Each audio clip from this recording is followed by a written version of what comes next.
मैं कल समाजवादी पार्टी के अध्यक्ष श्री अखिलेश यादव जी का एक बयान पढ़ रहा था।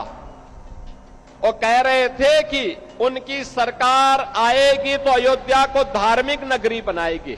अरे आप क्या धार्मिक नगरी बनाएंगे? आपने तो अपना इतिहास देखिए, राम भक्तों पर गोली आप ही के लोगों ने चलाई थी, आप ही की सरकार ने चलाई थी, समाजवादी पार्टी की सरकार ने। आज जब राम भक्तों के परिश्रम और पुरुषार्थ से प्रधानमंत्री मोदी जी के नेतृत्व में अयोध्या अब त्रेता युग का स्मरण करा रही है, तो आपके मुंह में भी पानी आने लग गया है।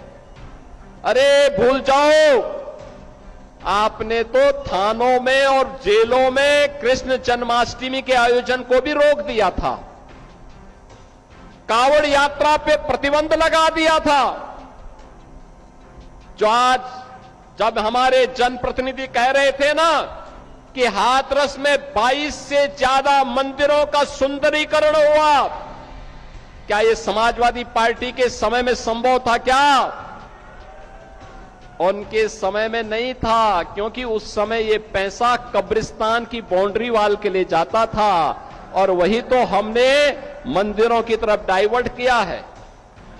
वही पैसा हमने इधर भेजा है कि कब्रिस्तान की आवश्यकता ने, मंदिर आस्था के केंद्र हैं। अखिलेश जी, अयोध्या को तो राम भक्तों ने सजा और संवार दिया है, आप उसकी चिंता मत करिए, पश्चाताप करिए, एक बार रामलला का दर्शन कर लीजिए, कम से कम इसी से और सद्बुद्धि आएगी।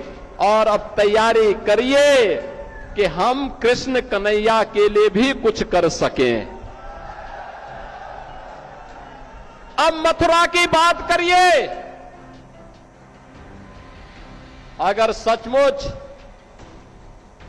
अपने को धार्मिक कहलाने का प्रयास कर रहे हो तो मथुरा वृंदावन पे खुल करके बोल दीजिए, श्री कृष्ण जन्मभूमि पर खुल करके बोल दीजिए और बोलिए ना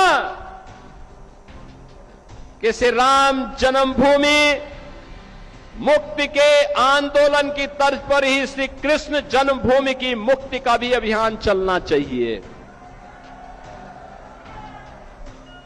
भगवान श्री कृष्ण की जन्मभूमि को भी सम्मान मिलना चाहिए। हमारी सरकार वहां श्रद्धालुओं को बुनियादी सुविधाएं उपलब्ध करवाने का कार्य कर रही है। युद्ध स्तर पर हम प्रयास कर रहे हैं, लेकिन आप में हिम्मत नहीं, क्योंकि आप तो मुल्ला और मौलवियों के सामने घुटने टेकने के सिवाय आपके पास कोई ऐसा एजेंडा नहीं जो प्रदेश के विकास के लिए हो, अयोध्या, मथुरा या काशी के उत्थान के लिए हो, उनकी पहचान को, पौराणिक पहचान को बनाए रखने के लिए हो। ये धूल झोंकने का काम मत करो, एक खिसियानी बिल्ली खंबा नोचे वाली कहावत को चरितार्थ मत करो। अयोध्या अपनी पहचान के लिए आप पर मोहताज नहीं है, अयोध्या की अपनी पहचान है और अयोध्या ने अपनी पहचान को दुनिया के अंदर फिर से बनाया हुआ है।